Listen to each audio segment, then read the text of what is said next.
خوتي خواتاتي اهلا وسهلا مرحبا بكم يا جماعة الخير مساء الخير عليكم زلف النون والسلام عليكم. J'espère que vous allez bien, j'espère que vous vous portez bien. L'Algérie va-t-elle nettement mieux, comme le prétendent les dirigeants de l'actuel régime aux commandes du pays? Est-ce que l'Algérie se porte mieux? Est-ce qu'elle est beaucoup plus riche? Est-ce qu'elle est beaucoup plus stable? Est-ce qu'elle bénéficie d'une configuration économique et politique nettement plus rassurante? Est-ce qu'elle est plus prospère aujourd'hui que par rapport à hier?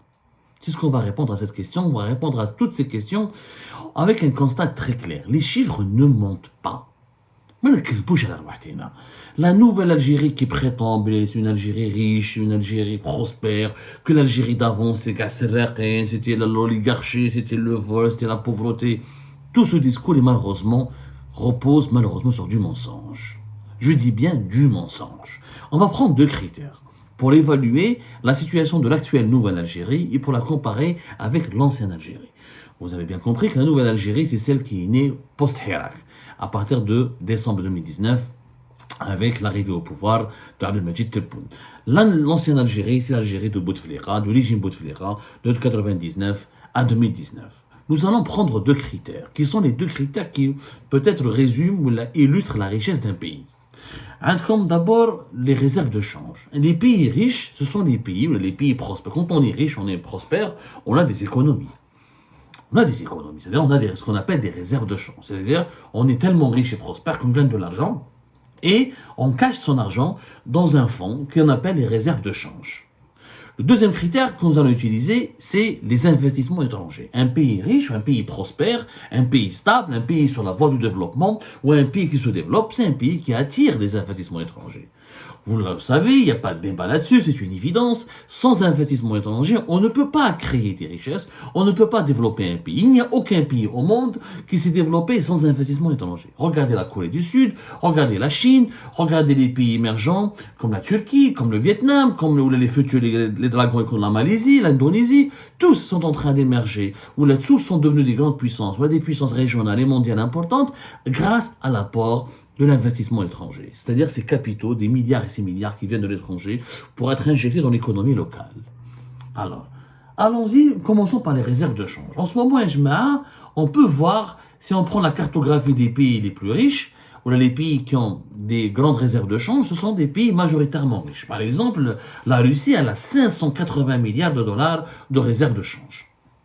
C'était les derniers chiffres à la fin de l'année 2023. Quand on prend par exemple l'Arabie Saoudite, des réserves de change de 480 milliards de dollars. L'Inde, 570 milliards de dollars. La Chine, c'est les réserves de change les plus importantes du monde, 3310 milliards de dollars. La Suisse, 920 milliards de dollars. Les États-Unis, 710. Le Brésil, 320. Singapour, 300 milliards de dollars. La Corée du Sud, 420 milliards de dollars. Ça, c'est des réserves de change.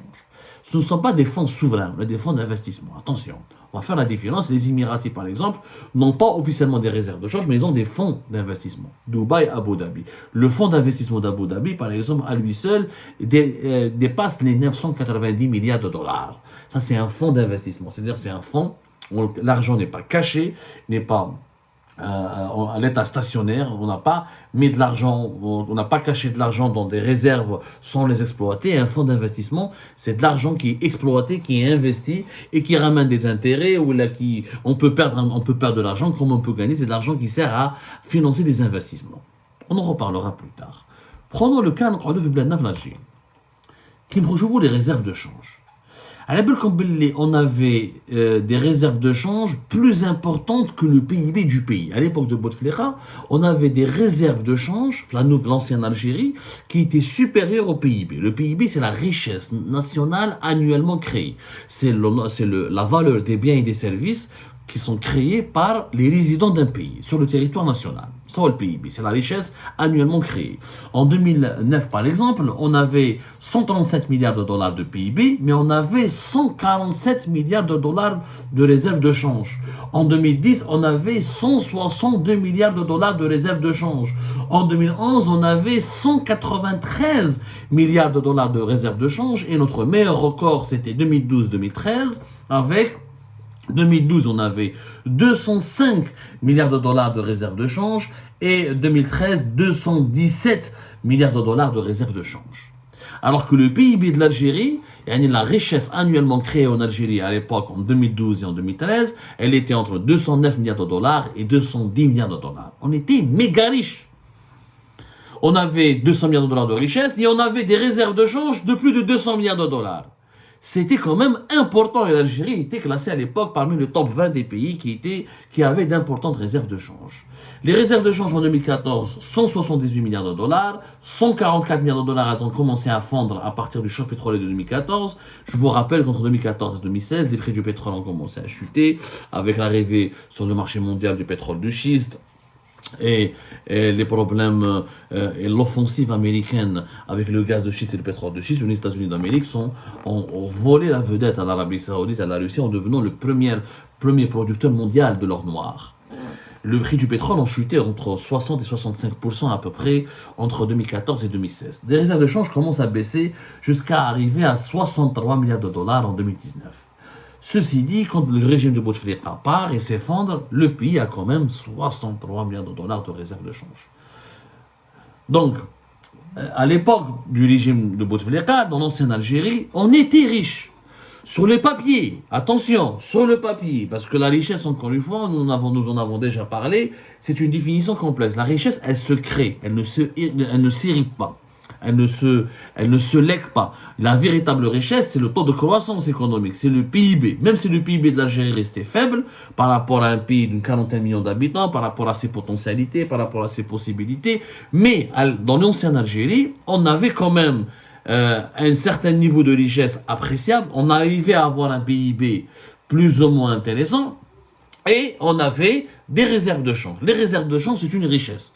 Ce n'est pas une richesse qui est créée, mais c'est une richesse qui est cachée. Ce sont des économies qu'un pays peut les utiliser en cas d'urgence, comme il peut les utiliser pour financer son développement, pour assurer sa sécurité. Donc, c'est une source de richesse. Nous étions en tout cas plus prospères.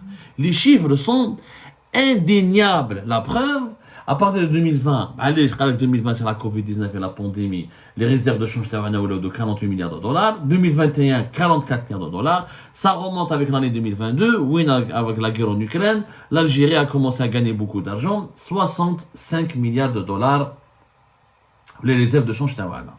Mais à aucun moment, nous n'avons pu égaler les réserves de change que nous avions à l'époque de Bouteflika ou à l'époque de l'ancienne Algérie. C'est-à-dire que la nouvelle Algérie ne peut jamais être considérée comme un pays plus riche ou dans une situation de plus de prospérité meilleure que celle de l'ancien régime, meilleure que celle de l'ancienne Algérie. C'est un mensonge. Nous ne sommes pas en train de s'enrichir, on est en train de s'appauvrir. Les derniers chiffres des réserves de change en 2023, c'est une 80-83 milliards de dollars. Et encore, c'est pas des chiffres qui ont été encore confirmés par l'Algérie, par les instances internationales du FMI, 85 milliards de dollars, 83-85 milliards de dollars, les estimations pour la fin de l'année 2023, et on attend les confirmations du FMI et de la Banque mondiale, qui sont les deux sources autorisées et crédibles pour confirmer les chiffres qui sont communiqués par les États, par les autorités d'un État. Donc, on ne peut pas dire qu'on est riche, ou qu'on est plus riche en tout cas, que l'ancienne Algérie. C'est totalement faux. C'est totalement faux. Même le PIB de l'Algérie en 2014 était de 214 milliards de dollars. En 2013, 210 milliards de dollars. Jamais le PIB de l'Algérie en 2022, il est de 195 milliards de dollars. Bon, à partir de 2023, ils ont voulu recalculer le méthode du PIB, les nouvelles estimations, le mode de calcul du PIB de l'Algérie n'a pas été encore confirmé par le FMI et la Banque mondiale, parce que le régime Tebboune veut nous faire croire que le PIB de l'Algérie a dépassé les 220 milliards de dollars, ce qui est complètement faux. En tout cas, en 2022, 195 milliards de dollars. À aucun moment, même avec une augmentation historique des prix du pétrole et du gaz en 2022, depuis 2014, jamais depuis 2014, le prix du pétrole le prix du pétrole et du gaz n'a été aussi élevé. En 2022, c'était des records historiques. Il faudra descendre plutôt, il faudra revenir jusqu'à 2008 pour avoir des prix aussi chers, 2008-2009. Mais là, donc, on ne peut pas dire que la Nouvelle-Algérie, elle a eu l'occasion en 2022 de réparer les dégâts, de tourner la page de la situation catastrophique sur le plan économique de la pandémie de la Covid-19 à 2020 et 2021 et d'amorcer un processus vers l'enrichissement. Mais on ne s'était pas du tout enrichi. Mais on a avec des réserves de change qui sont beaucoup faibles. Les 83, 84. En 2015, on était déjà à 87 milliards de dollars de réserves de change. En 2016, on était à 72. C'est-à-dire que la Nouvelle-Algérie, elle doit attendre jusqu'à la fin de l'année 2024 pour retrouver le même niveau de réserve de change possédé par l'ancienne Algérie entre 2013 et 2014. Donc, on n'est pas en train... En 2014, on avait plus d'argent qu'en 2024 et en 2023. C'est ça la réalité, c'est que nous sommes en train de s'appauvrir. On n'est pas du tout en train de s'enrichir. La catastrophe الكبيرة. L'autre indicateur, les investissements étrangers. Ah, là, ça va faire très mal. Là, les chiffres sont... Tout simplement. Les investissements étrangers. En 2009, l'Algérie a attiré plus de 2,7 milliards de dollars d'investissements étrangers. 2,7 milliards de dollars. En 2010, 2,3. En 2011, 2,5. 2012, 1,5. 2013, 1,6. Ensuite, 2014, 1,5. Le choc pétrolier de 2014 a fait baisser à 540 millions de dollars les investissements étrangers. Ça remonte à partir de 2016, 1,6 milliard de dollars. 1,2 milliard de dollars en 2017. 1,4 milliard de dollars en 2018. 1,1 milliard de dollars en 2020. Et ça chute avec le régime Tebboune. En 2021, les investissements étrangers étaient de 870 millions de dollars. Et en 2022, même pas 80 millions de dollars d'investissements étrangers. Jamais nous nous sommes retrouvés avec un chiffre aussi bas, avec des statistiques aussi ridicules, mais à peine l'équivalent de 80 millions de dollars d'investissements étrangers en 2022. Alors qu'en 2009, on était à 2,7 milliards de dollars. Donc l'ancienne Algérie n'a jamais provoqué autant une hécatombe aussi dangereuse, aussi cruelle en matière d'investissement étranger. À l'époque, on a tiré davantage d'investissements étrangers. Et on a le chiffre le plus bas à l'ancienne Algérie, c'était 2015, 540 millions de dollars. Mais là, avec la nouvelle Algérie de Tebboune, on est à 80 millions de dollars d'investissements étrangers. Ça veut dire que les étrangers n'investissent plus en Algérie. وراهم هذو les investissements, وراهم هذو الوعود الكاذبة, وراهم هذو les richesses que vous nous avez promis de créer. Avec quoi vous allez les créer sans qu'il y ait des investissements étrangers. Une chute terrible de 2,7 milliards de dollars en 2009 à 80 millions de dollars en 2022, c'est-à-dire en l'espace de pratiquement 15 ans, voilà. C'est une chute de plus de 100%, c'est une chute de 200%. C'est extraordinairement grave. Le pays n'attire pas les capitaux étrangers. Et ces réserves de change sont en train de fondre. Donc il n'y a jamais eu d'amélioration de la situation économique. L'Algérie, d'après le Hirak, ne se porte pas du tout bien. Au contraire, elle est en train de s'appauvrir, elle est en train de gagner moins d'argent, alors qu'elle a beaucoup plus de population. Aujourd'hui, je rappelle qu'en 2024, on sera 47 millions d'habitants. En 2024, on sera 47 millions d'habitants. C'est quand même pas n'importe quoi. On a terminé l'année 2020, en 2023, on est passé à 46 millions d'habitants. Donc c'est quand même un pays on a de plus en plus d'habitants avec de moins en moins de richesses pour développer ce pays, pour répondre aux besoins de ses habitants. La connerie, c'est les investissements étrangers. Pourquoi les investissements étrangers ont tellement baissé? Parce qu'avec le régime Tebboune, il s'est disputé avec tout le monde. Le régime Tebboune a de très mauvaises relations avec les pays occidentaux. Très mauvaise relation avec les pays du Moyen-Orient. Regardez l'Arabie Saoudite et les Émirats. Nous avons de très mauvaises relations avec eux, alors qu'à l'époque de Bouteflika, on avait d'excellentes relations. Ça nous a permis d'attirer des capitaux émiratis, des capitaux saoudiens. Et on avait des relations stables avec les Occidentaux. On a attiré les capitaux américains et européens, notamment dans le secteur des hydrocarbures. Mais aujourd'hui, on n'attire plus rien.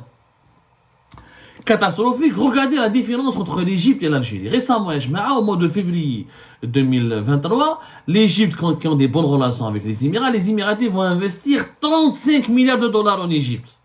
L'Égypte en ce moment vit une crise économique terrible à cause du problème politique à Gaza, à cause, à la belle comme l'Égypte, elle a trois ressources de devises.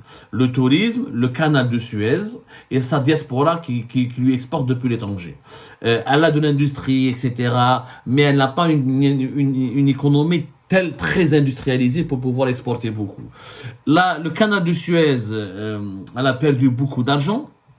On estime de 400 millions de dollars par mois qui sont en train d'être perdus à cause de ce que les Houthis au Yémen ont torpillé. Ils ont attaqué les navires commerciaux qui traversaient la mer Rouge et le canal de Suez. Il y a beaucoup d'actes de piratage. Du coup, les grands armateurs ne veulent plus passer par pour la sécurité de leurs navires et de leurs équipages, pour éviter des prises d'otages, etc. Ils ne veulent plus passer par la mer Rouge et par le canal de Suez, donc provoquer beaucoup de pertes financières pour l'Égypte. La diaspora égyptienne envoie de moins en moins d'argent. Elle a baissé ses envois vers l'Égypte parce que la monnaie égyptienne a été dévaluée. Donc il y a un problème au niveau du change, etc. Donc les Égyptiens préfèrent passer par le circuit informel et pas par le circuit bancaire, ce qui fait perdre de l'argent à l'État égyptien. Et le tourisme, à cause de la situation sécuritaire, depuis fin 2023 avec les attaques du Hamas et la guerre à Gaza, les gens ne viennent pas en Égypte, notamment dans les stations balnéaires de Sharm el-Sheikh au bord de la mer Rouge, une baisse importante de la fréquentation touristique. Les Égyptiens, l'Égypte qui est endettée en ce moment à 165 milliards de dollars, elle est en train d'étouffer économiquement. Mais regardez, grâce aux bonnes relations de l'Égypte avec les Émirats et les Saoudiens, les pays du Golfe sont en train d'investir pour aider l'Égypte. Les Émiratis ont décidé d'investir 35 milliards de dollars à travers leur fameux fonds souverain d'Abu Dhabi, le ADQ, le fonds d'Abu Dhabi, c'est le fonds d'investissement d'Abu Dhabi, le ADQ, 35 milliards de dollars dans une nouvelle ville qui va développer faire la Al Hikma au niveau des côtes méditerranéennes. Oui, les Émiratis veulent créer une nouvelle station balnéaire, des zones industrielles, une zone économique importante au niveau des côtes méditerranéennes de l'Égypte.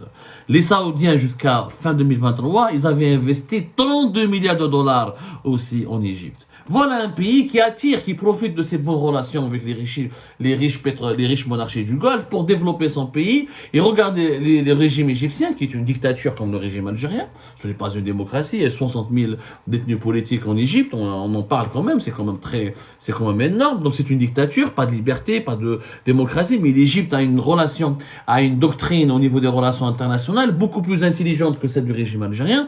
Tu pars pas te disputer avec les pays les plus riches de la planète. Les pays les plus riches du monde arabe et du monde musulman, c'est l'Arabie Saoudite et les Émirats. L'Algérie a de très mauvaises relations, surtout avec les Émirats, de relations de quasi-rupture, et de mauvaises relations avec l'Arabie Saoudite. La conséquence, c'est que personne ne veut investir chez nous. C'est pas les Mauritaniens ou les pauvres Tunisiens ou les Libyens qui sont divisés ou les Soudanais qui sont en guerre qui vont investir chez nous. Ce sont des pays riches comme les Saoudiens ou les Émiratis ou les Koweïtiens. Mais comme nous avons de très mauvaises relations avec les monarchies du Golfe à cause de la politique assez brutale et agressive, et je ne sais pas comment le régime Tebboune a érigé au rang de priorité la politique anti-émiratie par exemple. Les Saoudiens, c'est les amis des Émiratis, les Koweïtiens sont amis avec les Émiratis, nous sommes amis avec les Qataris, mais ils n'ont rien investi chez nous. Moi, j'aimerais bien voir qu'est-ce que les Qataris ont investi chez nous et regarder ce que les Qataris ont investi ailleurs dans d'autres pays, y compris en Égypte, avec lesquels ils ont des problèmes politiques importants, par exemple. Donc, au niveau des investissements, parce que nous avons de gros problèmes. Le Qatar, par exemple, va investir en Égypte depuis 2022. Il a décidé d'investir 4,5 milliards de dollars. Alors que le Qatar et l'Égypte avaient de très mauvaises relations de 2017 à 2021 pratiquement. Il y a une petite réconciliation qui a commencé à partir de 2022. Nous n'avons, avec le régime Tebboune, on n'a pas su attirer les investissements étrangers. Donc nous n'avons pas su créer des richesses. Sans investissements étrangers, sans des capitaux, parce qu'on ne peut pas, aucun pays ne s'est développé avec ses propres capitaux. Tu as besoin d'investissements pour créer des emplois, pour créer des zones économiques, pour développer ton pays, pour financer les infrastructures, pour attirer les touristes, pour développer des entreprises, pour pouvoir exporter, pour pouvoir importer à des prix intéressants. Tout cela passe par les investissements étrangers. Et si on avait vraiment de l'argent, on aurait eu des bonnes réserves de change. On n'a même pas 80, on n'a même pas 100 milliards de dollars de réserves de change. Alors que À l'époque de l'ancienne Algérie, on avait des réserves de change jusqu'à 217 milliards de dollars jusqu'à 2013. Au Qaïd, plus de 100 milliards de dollars jusqu'à 2017. Qui peut-être la crise politique à la succession de Bouteflika, où les réserves de change ont commencé à chuter. Et là, nous n'avons pas pu, encore une fois, retrouver le niveau de richesse qu'on avait avant dans l'ancienne Algérie. Donc la nouvelle Algérie n'est pas du tout, ne ramène pas du tout, ne produit pas du tout, et n'apporte pas du tout de la prospérité à notre population, à notre peuple. C'est cette vérité qu'il faut dire, qu'il faut malheureusement diffuser pour réveiller les esprits.